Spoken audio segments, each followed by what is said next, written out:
como os decía antes, os ruego que silenciéis los micrófonos, ¿vale? Para no cruzar vuestra voz en la conversación. Decía, si no queréis aparecer con la cámara, hacer la pregunta que queráis en el chat y yo se la trasladaré a todos los intervinientes. Sin más, os voy a presentar a Iván Torrijos, ¿vale? Él, además de ser experto en materia prima, es también docente en diferentes másters, ¿vale? Y escuelas de negocio de la especialidad de neuromarketing y psicología cognitiva, ¿vale? Y con su desarrollo vamos a conseguir ver, bueno, el desarrollo de todos los diferentes procesos clave, ¿vale? Tanto para el desarrollo previo, para la tramitación, la puesta en marcha, así como para la operación de una planta de valorización energética de residuos orgánicos, ¿vale? Que va a ser capaz de generar biogás y biometano. Sin más, Iván, adelante. Muchas gracias, Enrique. Buenas tardes a todo el mundo. Me gustaría centrarme en esta primera parte del webinar en un elemento clave y que debe tenerse en cuenta al principio del proyecto para garantizar una óptima operativa posterior de la planta. Estoy hablando de la materia prima, que va a ser el futuro motor de la instalación. Como sabéis, tenemos diferentes tipos de residuos orgánicos que nos servirán como materia prima para operarla. Por un lado, disponemos de aquellos procedentes de diferentes actividades agrícolas, como pueden ser bien los destellos de frutas, verduras, tallos, poda, etcétera, o los que vienen de actividades ganaderas, como principalmente son los estiércoles y los purines. También podemos decir que tenemos a nuestra disposición residuos orgánicos industriales, que provendrán principalmente de industrias de alimentación, como son las industrias lácteas, cárnicas, las de aceites vegetales, de panificación, las conserveras o de zumos, o incluso las que fabrican piensos. Por otro, no debemos olvidar la opción de valorizar también los residuos que nos pueden facilitar los restaurantes, hoteles, así como los caducados que tenemos o que podemos conseguir de los supermercados. Y por último, pero no por ello menos importante, tenemos aquellas fracciones procedentes de la gestión de residuos municipales bioestabilizados, que se llama el todo en masa o el FORSU, procedente de la recogida selectiva de orgánico, que cada vez más se viene implantando en España con servicios puerta a puerta. Esto nos ayuda porque reduce el porcentaje de impropios y nos facilita una correcta digestión anaerobia posterior. Desde Genia, entendemos que es esencial conocer las distintas materias primas, cuáles son sus diferentes niveles de carbohidratos, lípidos, proteínas, sus azúcares, aminoácidos, sin olvidar los porcentajes de generación de ácido acético, por supuesto, el más importante, por conocer cuál es su poder de biometanización. Esto nos ayudará a saber realizar las mezclas de diferentes residuos, ¿vale? Y redundará en flujos continuos de biogás posteriormente, sin problemas para no romper esa cadena desde la hidrólisis hasta la metanogénesis, que es lo que nos interesa conseguir. Es importante aprovechar, por otro lado, la complementariedad de las composiciones, para amortiguar esas variaciones en la producción y composición del biometano, ya que no utilizaremos residuos por separado. Evitaremos inhibiciones y, de este modo, unificaremos una metodología de gestión. Este know-how que tenemos en nuestro equipo sobre las materias primas sería importantísimo y es clave para dimensionar la planta. Sus procesos internos, el almacenamiento, la construcción o no de depósitos para líquidos, de silos, adecuar las plataformas de carga y descarga a los diferentes sustratos. Y, por supuesto, nos va a ayudar a diseñar los pretratamientos que necesitaremos para una correcta digestión posterior. Somos expertos en diseñar y adecuar estos diferentes pretratamientos, bien sean físicos, químicos, físico-químicos, así como los biológicos, que podemos realizar a través de enzimas. Siempre tenemos en cuenta criterios que se centran en minimizar olores, en hacer más manejables esas operaciones de carga y alimentación, o en todo aquello que nos ayude a prevenir la descomposición temprana del residuo. Por último, creo que es importante en este apartado remarcar que será clave asegurarnos, por tanto, que en la zona de actuación de la planta, vamos a decir unos 50 kilómetros, tenemos un tejido agroindustrial importante. ¿Por qué? Porque nos deberemos nutrir, por un lado, de un residuo principal de calidad, que tenga recurrencia garantizada y por otro lado, que podamos tener acceso a otro tipo de materias primas, a otros residuos, que además podremos codigestar conjuntamente en su medida gracias a pretratamientos bien definidos, como he nombrado anteriormente, ¿no? Es decir, podemos tener, por ejemplo, como fuente principal residuos de un matadero que codigestaremos con estiércoles, por un lado, con destríos de remolacha, por otro, con los lodos de limpieza de una industria conservera, por ejemplo, o con galletas María caducadas. Bien, sin que el proceso de generación de biometano se vea afectado, ¿vale? Llegado a este punto, creo que voy a dejar paso a mi compañera Sonia Ramón, consultora experta en proyectos de biogás y biometano, que nos descubrirá las diferentes soluciones tecnológicas que tenemos para generar este gas renovable. Muchas gracias, Iván. Adelante, Sonia. Hola, buenas tardes. En esta parte voy a presentar las soluciones tecnológicas disponibles a lo largo del diseño de una planta de valorización de residuos mediante digestión anaerobia y producción de biometano. El objetivo central de estas plantas es la producción de biogás, que a la vez solventa la gestión de los residuos y permite la generación de energía limpia o renovable a partir de ellos, siendo nuestro foco el biometano. Tal y como nos ha explicado Iván, el diseño de una planta de biogás parte de la selección de los residuos adecuada. Estos residuos, dependiendo de sus características y procedencia, deberán ser tratados previamente de una forma u otra. Por ello, las principales soluciones tecnológicas disponibles en cuanto a pretratamientos pasarán por diluir o dar consistencia a la mezcla mediante una adecuada proporción de sustratos sólidos y líquidos, la reducción del tamaño de partícula mediante trituración o maceración. También pasará por el desempaquetado o separación de impropios, si procede, o incluso por la aplicación de tratamientos térmicos como la esterilización o la pasteurización en el caso de los residuos tipo Sanders, categoría 2 y 3 respectivamente. Luego, en la parte de digestión anaerobia podemos diferenciar tres fases. La hidrólisis, la digestión y la posdigestión. Cada una de ellas se va a caracterizar por una temperatura de operación, un tiempo de residencia y un nivel de agitación. La determinación de tener una, dos o tres etapas dependerá del tipo de residuo. En cuanto a la digestión, los dos tipos de procesos más extendidos son los reactores de mezcla completa y los de flujo pistón, donde la mezcla se realiza en flujos paralelos. En nuestro caso, nos decantamos por los reactores de mezcla completa, porque admiten un contenido en sólidos en la mezcla un poco mayor que la segunda alternativa. Además, su operación es sencilla y es una tecnología ampliamente probada. Entonces, a lo largo del proceso de digestión se va generando el biogás. Este biogás se puede acumular en la parte superior del tanque, de un tanque con cubierta rígida, o bien en lo que se conoce como gasómetros, como cubierta de un tanque o sobre una losa de hormigón, formando como una semiesfera. Dependiendo de los sustratos, el biogás que se genere va a tener una composición u otra. Tendrá mayor porcentaje de metano o tendrá una cantidad de contaminantes, sulfídricos, siloxanos, compuestos orgánicos volátiles. En función de ello, se aplicarán unas soluciones u otras para su limpieza, como por ejemplo son el carbón activo, que a veces también se utiliza de forma complementaria a otros sistemas, la desulfuración biológica o la desulfuración química, que puede ser con sosa, que puede ser regenerativa o no.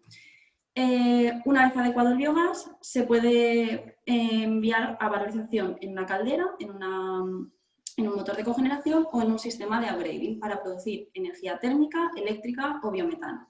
Centrándonos en la producción de biometano, el upgrading es el sistema que más soluciones tecnológicas presenta y es donde entran de verdad los factores clave que aunan los requerimientos del cliente con el diseño de la planta de digestión anaerobia y la maximización de la producción de la energía, de forma que podamos ser capaces de crear una planta perfectamente optimizada y, si es posible, autosuficiente. Existen varias tecnologías de upgrading, entre ellas están las aminas, lavado con agua, PSA, membranas y criogenización. Si estáis interesados, en nuestra página web, geniabioenergy.com, podéis encontrar más información acerca de estas soluciones tecnológicas e incluso está disponible un folleto informativo que podéis descargaros. Las principales diferencias entre estos sistemas y a los que debemos prestar atención a la hora de seleccionar es la energía térmica que consumen, la energía eléctrica, los consumibles, las piezas de repuesto o necesidades de mantenimiento, las pérdidas de metano y la disponibilidad del sistema. Por último, en cuanto al uso final del biometano, tenemos varias posibilidades, aunque yo creo que después de 3 días de feria probablemente ya nos suenan todas ellas, que son la inyección a red de gas natural, la generación de biogénese o de BioGNL para uso vehicular. Los 3 usos finales tendrán como denominador común la necesidad de odorizar el gas para poder detectar fugas y también la de analizarlo para comprobar que efectivamente cumple con las especificaciones requeridas. Bueno, una vez diseñada la planta, es momento de preparar la tramitación de los permisos y para ello José Ignacio nos va a explicar cómo se hace este proceso. Muchas gracias, Sonia. Bueno, igual que antes veíamos o explicaba Iván cómo tenemos la materia prima, ¿vale? Y ahora con tu ayuda hemos elegido el proceso tecnológico, toca iniciar la tramitación, ¿vale? Y es el punto que ahora que nos va a hablar José Ignacio, para darnos un poco de luz sobre esto. Adelante, José Ignacio. Muchas gracias y buenas tardes. Vamos a ver si soy capaz de transmitiros por lo menos la filosofía o cómo nosotros entendemos la complejidad de la tramitación en Genia. Yo creo que el momento clave de plantearse la tramitación sería el equivalente a este momento de la presentación. Es decir, cuando uno tiene bastante claro cuál es la razón de la actividad que he llamado y cuál es el proceso industrial, ¿vale? Si empezamos por la razón de la actividad, ahí tendríamos, digamos, 3 ramas principales que tener en cuenta. Uno es qué producto hemos decidido vender, qué materia prima vamos a utilizar y qué residuo se va a generar al final. En función de estos 3 elementos, toda la tramitación del proceso cambiará bastante. Si nosotros decidimos que vamos a vender electricidad, como decía antes Sonia, por ejemplo, con un motor de cogeneración, la normativa que aplica, pues ley del sector eléctrico, el 1955 del 2000, es decir, entra todo el juego de acceso a red, peaje, representación en el mercado, ¿vale? Eso es parte de nuestra tramitación. Entrará quizá al final, pero es parte. Si, sin embargo, decidimos inyectar biometano, entonces tendremos que trabajar con la ley de hidrocarburos, con el 1434 y la tramitación tendrá, además de la parte, digamos, puramente industrial, pues todo el proceso de acceso a mercado, peajes y demás. Pero si nuestro producto es el compost, ¿vale? O tenemos algún subproducto que vayamos a comercializar, entonces nuestra normativa también cambia, ¿vale? Porque en ese caso lo que nos va, digamos, a primar será todo lo que tenga que ver con la ley de residuos y del suelo o la ley de fertilizantes, porque según la materia prima nos condicionará el uso que podemos hacer del fertilizante, ¿vale? Desde el punto de vista de las materias primas, hay que tener en cuenta que nos hará falta electricidad como materia prima, por tanto, nuestro procedimiento de acceso como punto de consumo. Eso dependerá un poco también de la configuración técnica, que nos haga falta gas o algún otro combustible, quizá para arrancar el reactor y determinadas cosas. Nos hará falta agua, es decir, no sé lo mismo si estás en una parcela industrial con una dotación de agua que si estás en suelo no urbanizable, igual necesitas hacer un pozo. O en función del tipo de residuo, que puede que tengas una entrada de peligrosos, ANDATS 2.3 o no peligrosos, pero que puede condicionar el tipo de residuo que quieras como materia prima, tu calificación o no como gestor de residuos para poder tener aplicaciones posteriores, ¿vale? Y el mundo de la entrada de residuos, de la salida de residuos, pues por supuesto los vertidos de agua y luego en función del residuo que tengas, pues podrás tener unas aplicaciones u otras y casi siempre tendrás que contratar un gestor de residuos para los productos peligrosos. Si nos vamos a lo que sería la tramitación en sí de la instalación del proceso industrial, aquí la tramitación es menos específica, es decir, aquí se parece más a lo que podría ser cualquier otra instalación de energías renovables. quizá, a diferencia de otras energías renovables, en el caso de las plantas de biometano o biogás, se puede estar en suelo industrial, cosa que generalmente en fotovoltaica, en eólica, no va a existir. Entonces, tiene sus ventajas, es encontrar suelo industrial, pero si es suelo no urbanizable, entonces lo que hay que tener es mucho cuidado a la hora de elegirlo y aprenderse bien la tramitación para poder, digamos, utilizar como uso industrial un suelo no urbanizable, que esto depende de cada comunidad. La autorización propia de la actividad, eso dependerá de lo que vayamos a hacer. Si vamos a generar electricidad por encima de determinada potencia, es una actividad que requiere autorización administrativa, lo mismo que el biometano. La inyección a red de biometano es una actividad regulada. Si vamos a generar biogás, pues dependerá del uso. Aquí hay algunas trampas en función de si el biogás es producto o es subproducto, pues nos podremos, digamos, librar o no de parte de la tramitación, ¿vale?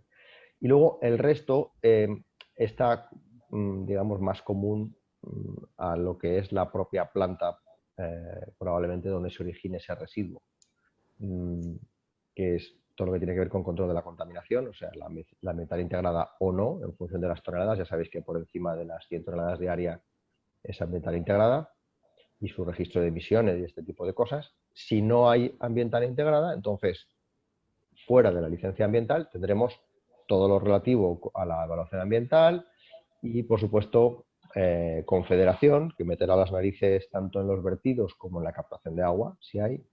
Patrimonio, que suele ser una sorpresa estupenda cuando uno ya piensa que va a empezar la obra. El propio Departamento de Residuos, en fin.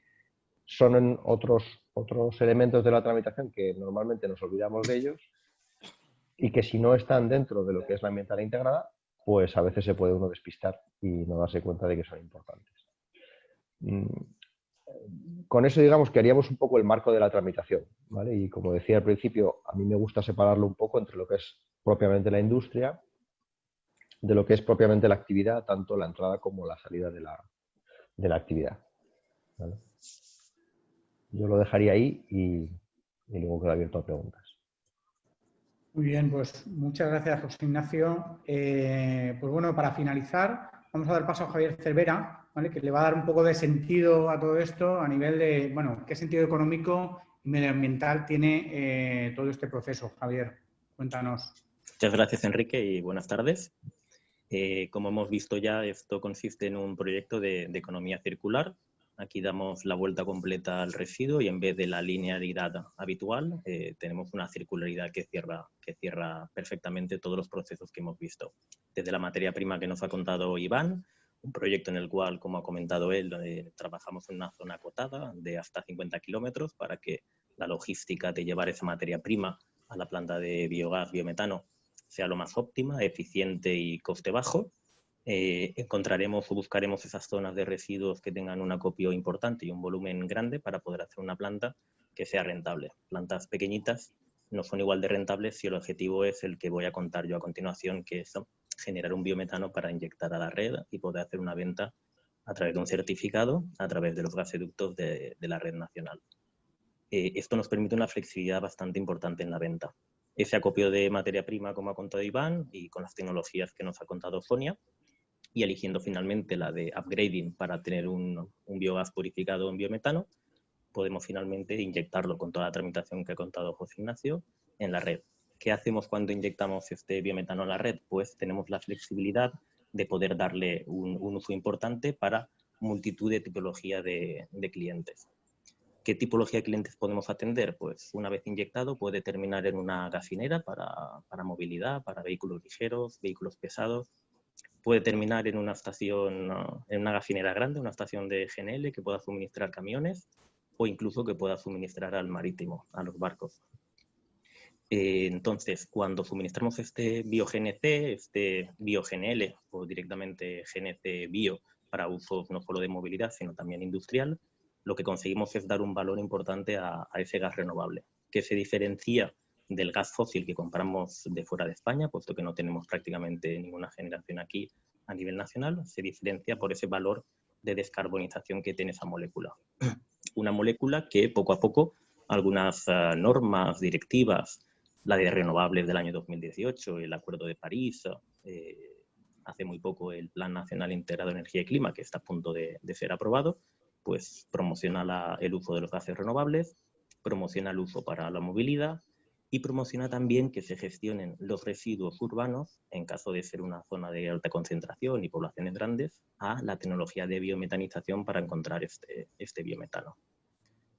Finalmente, el valor del gas, con este certificado en el cual garantizamos que la molécula es verde, que se ha inyectado un volumen que está certificado por un verificador en la red gasista nacional, que es anotado por ese verificador y se va descontando por los usuarios finales que lo van utilizando, pues conseguimos tener una molécula diferenciada, una molécula verde y una molécula que tiene un valor de mercado, puesto que, como he comentado hace un momento, poco a poco las exigencias de utilizar gas renovable van siendo más importantes en el sistema gasista español para poder descarbonizar. Como he dicho, ya sea movilidad, ya sean usos térmicos o algunas industrias que dentro de su responsabilidad social corporativa hayan decidido obtener porcentajes de cumplimiento de reducciones de emisiones de usos térmicos dentro de sus planes estratégicos o planes al año 2025 o 2030. Entonces, inyectamos el gas a la red, el biometano, eso nos permite distribuirlo y venderlo con ese certificado, dándole el valor a la molécula de gas a cualquier usuario que esté conectado a la red gasista española o incluso transfronteriza. Y nada, con esto, Enrique, te doy paso. Es la parte que quería cerrar yo. Muy bien, pues muchas gracias, Javier. Pasamos ahora al turno de preguntas y si os parece bien voy a empezar por preguntas que nos han llegado al correo electrónico que precisamente le preguntan a Iván y también os pido por favor que en caso de hacer en el chat alguna pregunta me indiquéis a quién va dirigida la pregunta. Iván, aquí te preguntan cómo aseguramos que el caudal de biometano es continuo dependiendo de la materia prima. Muy bien. Bien, sobre todo lo que habría que hacer es, habría que garantizar un suministro constante durante todo el año. De ahí la importancia que hemos hablado anteriormente de tener ese mix de residuos y que cubran los 12 meses. En caso de que haya una marcada estacionalidad, esto ocurre principalmente en los residuos agrícolas, habría que contemplar almacenamientos y acopios, ¿vale? Lo que significa además un nuevo reto, ¿no? Pues que no solo habría que tener en cuenta el espacio necesario, sino la tecnología de almacenamiento, bien, para que el material conserve esas propiedades. Actualmente, por ejemplo, estamos trabajando en proyectos para determinar cuáles son esas mejores condiciones de almacenamiento en materiales como puede ser la paja de arroz, el alpeurujo, las vainas de las legumbres o diferentes pulpas de frutas. Así que, por esta forma, desde Genia pretendemos con estos criterios dotar siempre de una mayor robustez a las plantas que desarrollamos para nuestros clientes. Es importantísimo. Muy bien, Iván, muchas gracias. Si alguno de vosotros quiere activar la cámara y hacer la pregunta, está en pleno derecho por este momento de preguntas. Nos llega, en este caso, una pregunta para José Ignacio, ¿vale? Una pregunta de tramitación, y dice si es necesaria la autorización administrativa para vender biogás para una planta, para una caldera de un tercero.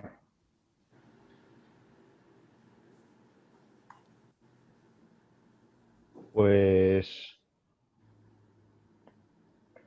es la madre del cordero. A ver, en principio, la ley de hidrocarburos, claro, no está muy pensada para una cosa que está empezando, que digamos que no hay, iba a decir ninguna, prácticamente ninguna, creo que dos, Javier se lo sabrá mejor que yo, instalaciones que generen biometano, ¿vale? Sí que tradicionalmente se genera biogás, pero ese biogás normalmente lo consumía el dueño del residuo, el industrial, que es el que tenía el problema, o el residuo, como queráis, o la ventaja, y generaba ese biogás y lo consumía en su propia instalación, como autoconsumo. En el momento que tú tienes un vecino, porque te sobra gas, biogás, y quieres que lo queme el vecino, entonces surge un problema, tú no le puedes vender biogás, así como así, sin ser distribuidor. Entonces aquí hay un pequeño truquillo, que es, entiendo, en este tipo de cosas donde Genia aporta su valor, y que tiene que ver con con si el biogás es producto o es subproducto. Lo decía un poco al principio. La normativa de hidrocarburos está pensada para productos, pero deja un hueco para el autoconsumo y para la comercialización de biogás cuando es un subproducto. De manera que si tú, por ejemplo, tu actividad principal fuera generar compost y accidentalmente, por una desgracia, tuvieses una estupenda fuente de biogás, eso sería un subproducto, no sería un producto. Entonces podrías vender el biogás. De todas maneras, en algunas administraciones prefieren que, para no estar en ese límite un poquito extraño de la norma, pues llegues a un acuerdo con el vecino para que la caldera sea tuya. Entonces, si la caldera es tuya, lo que vendes es calor. Y eso está mucho mejor regulado y más previsto con las empresas de servicios energéticos. De manera que tú te das de alta como empresa de servicios energéticos, le vendes calor al vecino y te ahorras todo la dificultad, la duda de si debería ser una actividad autorizada o no. Y hay pequeños trucos. Perfecto, muchas gracias, José Ignacio. Aclarada la duda. Sonia, nos hacen una pregunta para ti y pregunta que ¿qué tecnología de upgrading es mejor o más rentable? ¿Vale? Dentro del proceso tecnológico, ¿qué tecnología de upgrading es más rentable o mejor? Vale, esta es la pregunta del millón. Realmente lo que nos ha dado la experiencia a base de analizar, bueno, primero de entender cada una de las tecnologías perfectamente, cómo funcionan y cuáles son sus puntos críticos y sus puntos más favorables y tratar de aplicarlos a diferentes proyectos, lo que hemos llegado la conclusión a la que hemos llegado es que no hay una tecnología que sea perfecta para todo, sino que hay que mirar muchísimo las condiciones de contorno del proyecto. Quizás sí que podríamos tener ya clasificadas las tecnologías, pues a lo mejor por caudal, bueno, pues si tenemos un bajo caudal no vamos a aplicar un sistema de aminas, no porque no pueda funcionar, sino porque a lo mejor es más rentable económicamente un sistema de membranas o de PSA dado su precio. Eso sí, a partir de 1000 metros cúbicos hora, pues seguramente aminas o lavado con agua sea más rentable. Y si vamos a querer generar gas natural, bio-GNL, pues vamos a utilizar criogenización. ¿Que el precio de la energía eléctrica es muy elevado? Pues nos vamos a tener que ir a una tecnología que consuma poca electricidad. ¿Que no disponemos de calor? Pues no optaremos por una tecnología que consuma energía térmica. Es decir, que cada proyecto es diferente y habrá que analizar todas las condiciones en su conjunto para que resulte verdaderamente óptimo. Lo que decía antes, que intentar que sea óptimo. Ajá. No hay una respuesta concreta, sino que está adaptada perfectamente al proyecto. Buenas tardes, yo tengo una pregunta. ¿Es posible que tengo que salir y quisiera hacer la pregunta, si es posible? Adelante, que alguien... Andrés. Gracias, muy amables. Yo estoy aquí en Colombia, que es un poco por la mañana ya. Básicamente estaba escuchando, aquí en Colombia tenemos unas dificultades grandes con los municipios o ciudades pequeñas, en donde el manejo de los residuos es un poco limitante y tiene unas restricciones muy altas en el manejo de los residuos.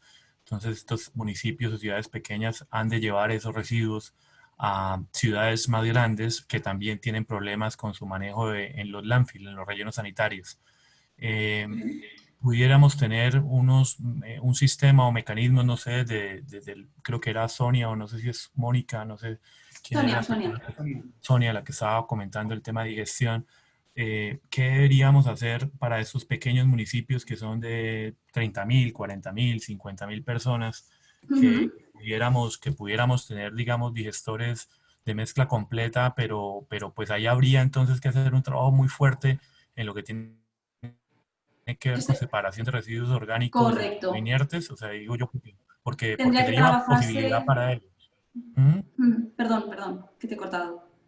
No, sí, lo que quiero contar es que así habría que hacer un proceso grande en separación de residuos orgánicos para que valga la pena. Y la pregunta más enfocada es a una, y la otra es ¿de cuánto sería el mínimo producto viable, entre comillas, para que un proyecto de esos pueda tener un punto de equilibrio en función de que habría que colocar un digestor para los residuos orgánicos? ¿Cuál sería el mínimo, si lo quisiéramos hablar en cantidad de biometano, pudiese ser, cuánto sería el mínimo para uno decir, vale la pena el CAPEX y el OPEX del proyecto, vale la pena en la recuperación de inversión? Gracias, señor de Genio. Pues, como decía antes, tendríamos que analizarlo y ver cuáles son las condiciones en Colombia también en cuanto a los precios de la energía y qué disponibilidad hay. Desde luego, lo que sí que está claro es que en lo que se refiere a residuos orgánicos urbanos, hay que tratar de mejorar la recogida selectiva y de forma que llegue la materia orgánica lo más separada posible de los envases y de impropios, de forma que se minimice el coste de la parte de pretratamiento. Y luego, en cuanto a la digestión, habría que ver las características del uso de esa zona. Pero, vamos, nosotros no tenemos ningún problema porque no me atrevo a aventurarme a dar un número, pero podríamos analizar sin problemas CAPEX, OPEX y ver qué rentabilidad podría darnos este proyecto. Pero desde luego creo que es el futuro de todas las ciudades, ya no solo allí, sino aquí también en España, intentar aprovechar el valor que tienen nuestros residuos orgánicos. No, está bien. Nosotros trabajamos en la línea de palma de aceite en Colombia, en digestión anaerobia, con sistemas específicamente en este mercado, pero pues obviamente hemos tenido una demanda gigante con los municipios, ¿no? Pero ahí hemos sacado un poco el cuerpo por nuestra gran ocupación en estos otros temas y por eso hacía como la pregunta. Yo escribiré tal vez no está el correo aquí, no veo el correo, si pudiera tomar una foto, que ya tengo que irme, pero no sé si aquí pudieran darme el correo de ustedes. Si nos dejas el correo escrito por chat, contactaré contigo yo misma y así tomo los datos que me hacen falta para hacer el estudio. Aquí escribo, ¿no? Sí, por favor. Bueno, ahí igual es público, no lo he pensado. Vale. Ya lo escribí, les agradezco muchísimo. De acuerdo, gracias. Muy amables a todos, que estén muy bien. Gracias. Hola. ¿Alguno tiene otra pregunta? Adelante. Sí, ¿me escuchan? Sí, adelante. Tengo una pregunta. Ustedes no hablan nada sobre el CO2 que puede ser captar, porque obviamente en la biorefinería tiene varios procesos y agregando equipamiento adicional, unos torres adicional, puedes hacer la separación del CO2. Correcto. Esto se vende, digamos, en Estados Unidos ahora, justamente con esta crisis, muchas plantas de etanol que sobrevivieron eran las plantas que tenían biogás y después hacían la separación con CO2, se venden para el mercado alimentario y lo venden más que el gas. Entonces, esto puede ser para operaciones de un tamaño interesante, menos que donde hay siloxanos y la parte de residuos urbanos, pero para la operación de ganadería y de agrícola, esto puede agregar una fuente muy interesante de ingresos. Sí, desde luego. Y sobre todo cuando el caudal de biometano, cuando el caudal de biogás disponible es elevado. En ese caso es una opción que nosotros sí que consideramos. Sí, es una adicional de unos 40-50% sobre el coste de la biorefinación. Pero hecho, el valor agregado para la parte del CO2 es importante. Incluso dependiendo del tipo de tecnología de upgrading que utilicemos, en algún caso el CO2 es el que se queda con los contaminantes. Y también valoramos pues, la opción de la limpieza del contaminante, o sea, de la corriente de rechazo que tiene el CO2, no solo la limpieza del biogás. Analizamos el proyecto completo. Sí, ustedes usan este proceso de aminas, pero con las aminas tienes el problema de qué hacer con el tratamiento de las aminas después.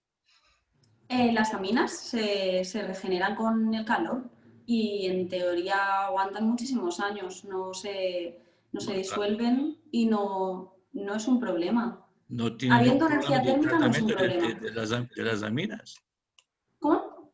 No tienen ni un coste sobre el tratamiento de las aminas en el proceso. La energía térmica. Las aminas, bueno, brevemente, lo que hacemos es que pasamos el biogás a contracorriente con una solución acuosa con aminas y estas aminas recogen el CO2 y el sulfídrico. Y luego lo que permite que se regeneren esas aminas es la aplicación de energía térmica normalmente es agua sobrecalentada a 145 grados. Entonces lo que conseguimos es que esas aminas puedan volver a absorber el CO2 y el sulfídrico del nuevo biogás que entre. De forma que nos queda una corriente de CO2 con sulfídrico. Por eso digo que en ese caso también tenemos en cuenta si quisiéramos, bueno, tanto para emisiones y como si quisiéramos recuperar el CO2, la limpieza de este CO2. Reutilizando las aminas en el proceso. Sí, sí. ¿Tienes una idea de la vida útil de esto? Pues... porque eso se usa mucho, las aminas se usa mucho en los procesos de petróleo. Pero bueno, se usa mucho en el sector de gas y petróleo, las aminas. Pero yo siempre he escuchado que siempre hay un problema de residuos después de las aminas que tienen que tratar. Al menos en este sector no estamos considerando, porque los tecnólogos con los que trabajamos nos lo aseguran, que no existe un residuo de aminas como tal. Existe una cierta evaporación, pero es mínima. Por mínima me refiero a un 0,01% de las aminas que hay, o sea, que hay inicialmente. Se reponen cada año, pero es un valor mínimo. Bueno. Permíteme, Sonia, sí. por complementar un poco la respuesta. Yo creo que la forma de plantear el orden de las preguntas es el correcto. Primero tenemos que saber cuál es el producto que nos interesa y en función de eso elegir una tecnología. Como decía Sonia, pues las aminas están bien si tienes energía térmica, es decir, si a tu proceso le cuadran las aminas. Si no, elegirás la tecnología que le cuadre. Pero la pregunta importante es la primera. Mi negocio, ¿con qué lo voy a hacer? ¿Voy a vender biometano? ¿Voy a vender CO2? Igual me interesa criogenizar porque soy Praxair y lo que hago es directamente comercializar los gases. Y a lo mejor tiene más valor los gases residuales que el propio metano. Es decir, al final la pregunta inicial que muchas veces despreciamos por automática es el negocio, ¿en qué producto está? ¿Es el compost? ¿Es el CO2? Y en función de eso, las soluciones tecnológicas y la tramitación pueden cambiarlo todo para conseguir que el modelo realmente sea rentable. Sí, todo eso es un poco nuevo aquí en España. Digamos, yo estoy diciendo de experiencia que estoy mirando en Brasil, por ejemplo, tenemos operaciones donde con el etanol de azúcar están ahora haciendo biogás, plantas de biogás, y justamente también separando el CO2 para el mercado alimentario, que es una gran fuente de ingresos. Pero es totalmente nuevo y el biometano están usando para sus flotas propias de operaciones. Muy bien, pues si os parece avanzamos con una pregunta que han hecho en el chat. Dice para el tercer ponente, que José Ignacio eres tú, dice, desde el punto de vista normativo, ¿es necesario pasteurizar el digestato si no se realiza un compostaje después?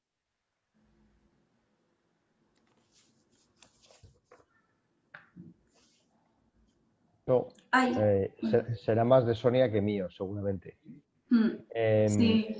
Pues adelante, Sonia. Creo que tiene que ver con si es sandwich o no la entrada, pero Sonia es la que se lo sabe seguro. Sí, también depende en este caso incluso cómo se gestiona el digestato de las comunidades. En algunas comunidades se considera un residuo, en otras sí que se considera compost. Entonces, y luego en cuanto a pasteurizar, estará relacionado efectivamente con si es un residuo sandwich o no. Sí que es cierto que si se ha pasteurizado previamente no requiere pasteurización posterior.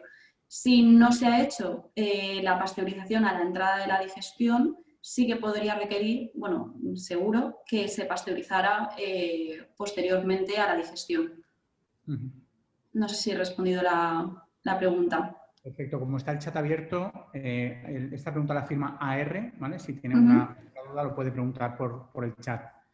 Y vamos con otra pregunta, que en este caso es para Javier. Se ve que hay una persona que ya quiere montar una planta. Dice, ¿cuáles son los factores más importantes a la hora de buscar una ubicación idónea para una planta de gases renovables?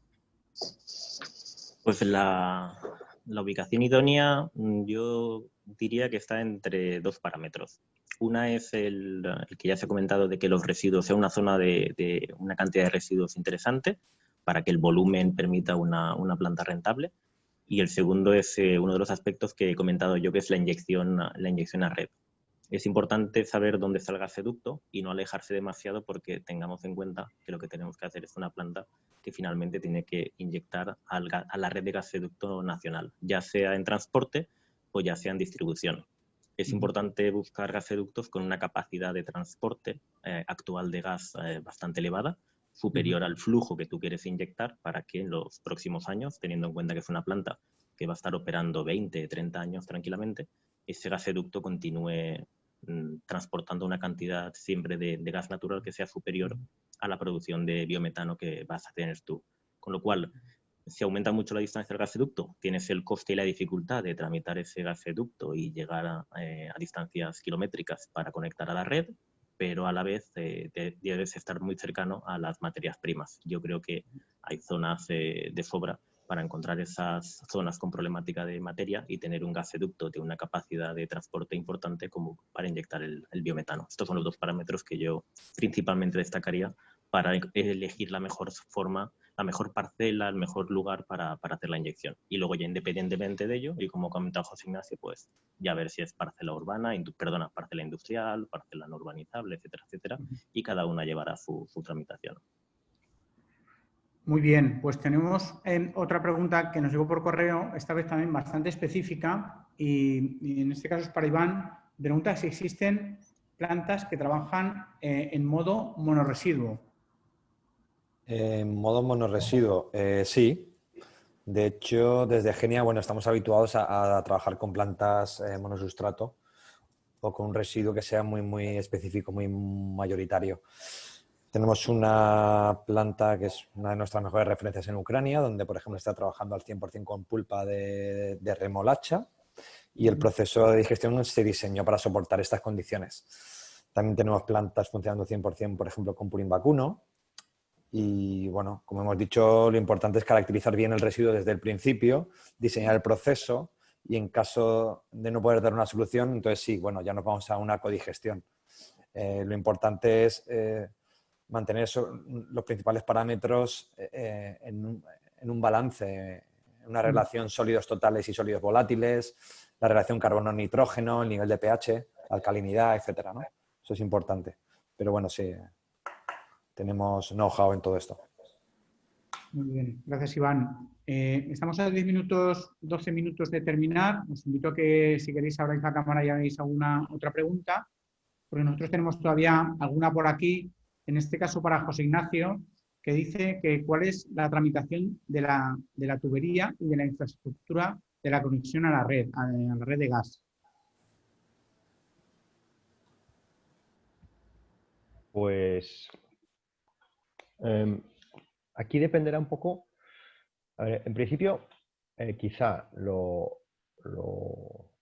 pregunta más o la respuesta más esperada sería si se podría utilizar utilidad pública. En principio, la ley de hidrocarburos prevé la utilidad pública, ¿vale? Eso, en principio, es una buena noticia. De todas maneras, aquí yo diferenciaría entre infraestructuras privadas, infraestructuras de distribución e infraestructuras de transporte.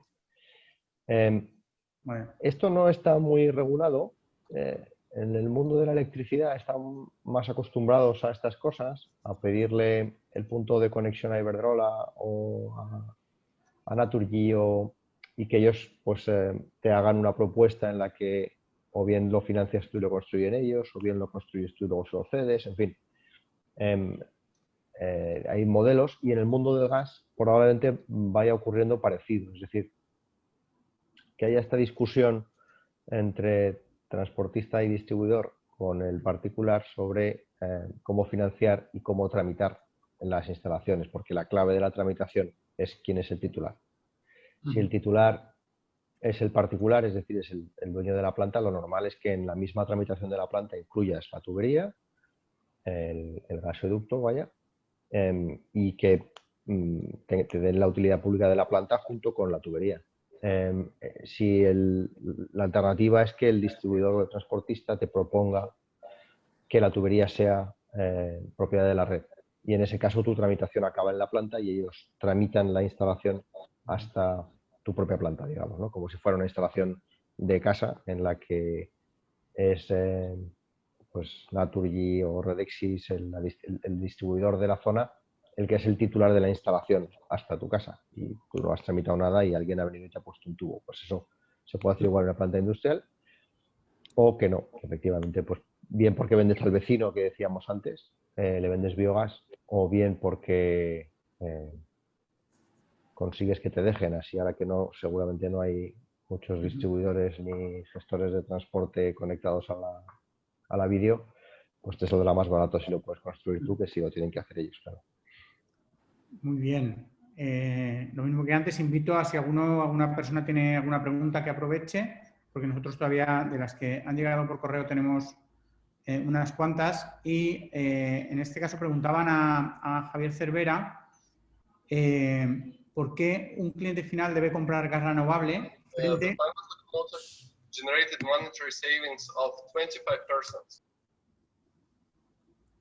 Sí, perdón, Esteban. No, yo creo que sea... ¿Hola? Vale, repito, Javier, la pregunta, que yo creo que se ha cortado, se ha colado ahí. La pregunta dice que ¿por qué un cliente final debe comprar gas renovable frente al gas natural fósil actual? Pues pueden haber varias razones. Quizás la que creamos que es más razonable es porque la regulación te lo exija, ¿no? Creo que lo he comentado un poco en mi exposición, hay distintas normativas.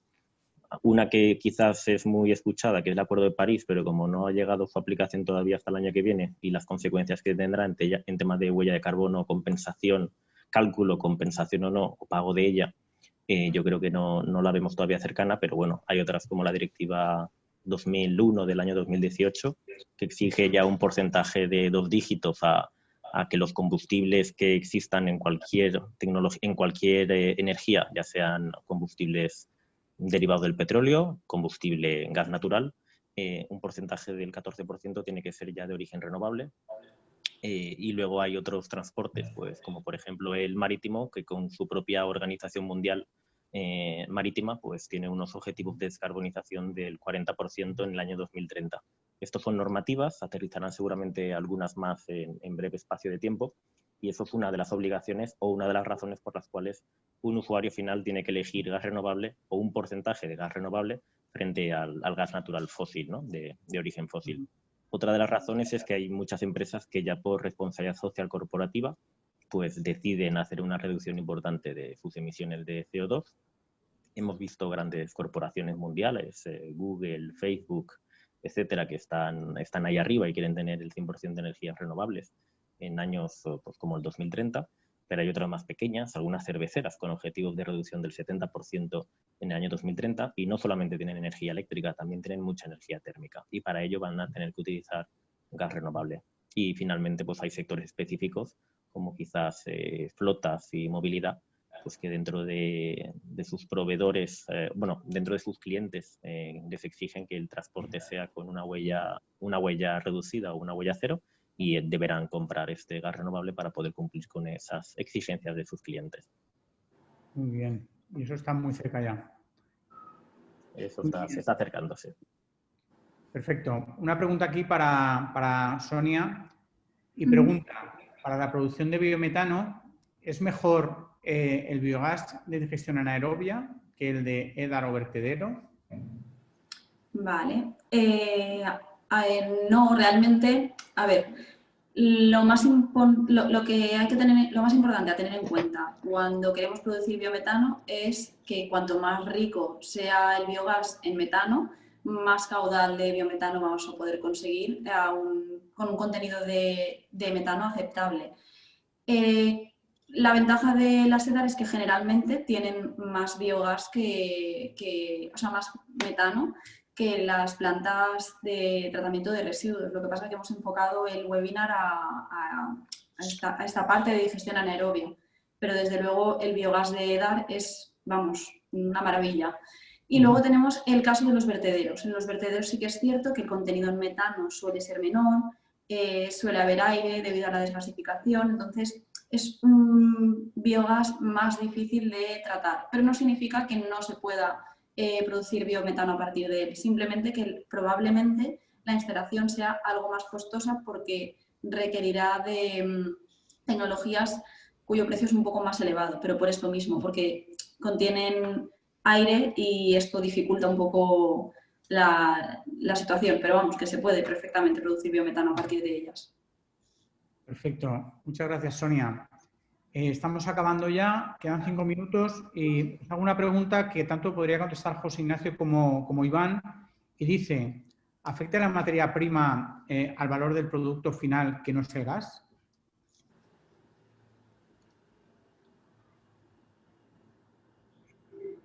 El producto que no es el gas, si afecta la materia prima que utilicemos. Yo creo, no sé, Iván, me aventuro yo creo que lo que está preguntando es si en función de la materia prima nos puede afectar el final, ¿no? El producto. Yo creo que aquí tendría quizá que ver con un poco la intención de la directiva europea y estas cosas que van marcando que cada vez te esfuerces más en que la materia prima sea mejor para que... y eso lo hacen a través de dejarte más o menos comercialización en el producto. Es decir, si tu materia prima es bioestabilizado sin separar en origen, pues el resultado final lo puedes comercializar menos o has de ser gestor de residuos porque se considera un residuo y no un producto. Y sin embargo, si viene de la bolsa marrón, pues ese producto automáticamente no hace falta que sea gestor de residuos porque se puede aplicar al campo sin ningún problema. Entiendo que la pregunta va un poco por ahí, que efectivamente hay algunas materias primas que imponen condiciones al producto, a la comercialización de los productos. Así es, que luego sí, que luego ese digestato pueda tener una valorización, una aplicación totalmente diferente. Bien, yo creo que es esa, es una buena respuesta. Muy bien, pues una o un par de preguntas para terminar. Os invito, si alguien la quiere hacer, y si no, planteo las que han llegado. Sería una pregunta, en este caso para Sonia, y dice, ¿qué es más fácil, la inyección a red o la producción de GNC? Vale, yo creo que en este caso es que las dos tecnologías son perfectamente viables. El tema de nuevo vuelve a ser qué es lo que queremos conseguir y cuáles son las condiciones de contorno, como bien decía Javier Cervera, de si estoy cerca del gasoducto, en cuanto a producción de biogénesis, si voy a tener una flota disponible en la que poder consumir este biogénesis, que de nuevo depende de las condiciones de contorno, pero las dos son viables y están completamente probadas, no tienen misterio. Ajá. Perfecto. Pues para terminar, agradecer a Jordi Pont, que nos dice que la ponencia le ha parecido muy interesante. Una última pregunta para Javier Cervera, ¿vale? Y dice, ¿qué sectores piensas, Javier, que van a ser, o qué sector piensas que va a ser el primero en asumir la sustitución de gas natural por gas renovable? Buena pregunta. Hay dos condicionantes con la regulación actual o la exigencia actual. Como acabo de responder el anterior, yo creo que lo que tenemos que hacer es pensar en qué es el transporte, ¿de acuerdo? El transporte es el que ya tiene alguna regulación por directiva europea, también por el Plan Nacional Integrador de Energía y Clima de la promoción de gases renovables focalizado al transporte y también a la inyección para el uso en otros sectores. Pero puede acabar apareciendo alguna regulación muy sectorial, pues no sé, por ejemplo, nosotros aquí en Castellón tenemos un polo energético muy importante de consumo energético que son las azulejeras. Si en cierto momento se decide que una provincia no puede tener unas emisiones de CO2 muy altas y se grabara algún sector muy específico como es el azulejero, pues con todo el grandísimo consumo de gas natural que tienen, sería un sector que requeriría de este gas renovable de forma muy intensa y de forma muy rápida si esto llegara a suceder. Entonces creo que conforme estamos encaminados va a ser la movilidad, pero puede ser que surjan otros sectores dentro de los próximos 2 o 3 años por algún cambio de regulación ya sectorial. Muy bien, Javier. Si alguno de los 4 tiene alguna última valoración o puntualización antes de terminar, este es el momento. O si alguna de las personas tiene alguna pregunta. Y si no, nada, despedir el webinar. Para terminar, decir que esperamos haber cumplido las expectativas de haber pasado por todas las etapas, ¿vale?, de estos proyectos de valorización energética de residuos, y aquí os dejamos nuestros datos por si tenéis alguna duda o queréis ampliar la información de alguna manera. Agradeceros la asistencia y bueno, os esperamos pronto por Genia. Muchas gracias. Yes. Gracias. Hasta luego. Gracias. Gracias. Muchas gracias, buenas tardes.